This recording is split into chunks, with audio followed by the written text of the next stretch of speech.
Assalomu alaykum, kanalimizga xush kelibsiz. Olma sirkasi bilan bo'g'im og'riqlarini yengillashtirish mumkinligini bilarmidingiz? Agar bilmasangiz, marhamat video lavhamizni tinglang. Demak, bir vanna, bir osh qoshiq olma sirkasi, 6 stakan iliq suvni aralashtirib, qo'l yoki oyoqlaringizni botirib turing. Agar bo'yin yoki boshqa joyda og'riq bo'lsa, bu eritmaga namlangan kompress qo'ying.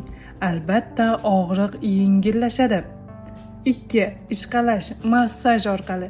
2 osh qoshiq olma sirkasiga 1 osh qoshiq zaytun moyini aralashtiring. Ushbu aralashmani bo'g'imlarga yaxshilab surib, muntazam ravishda ishqalash orqali og'riqni kamaytirish mumkin. 3. Shifobaxsh ichimlik. 3 osh qoshiq olma sirkasini 300 ml suv yoki tabiiy sharbat bilan aralashtirib, ovqatlanishdan oldin iching.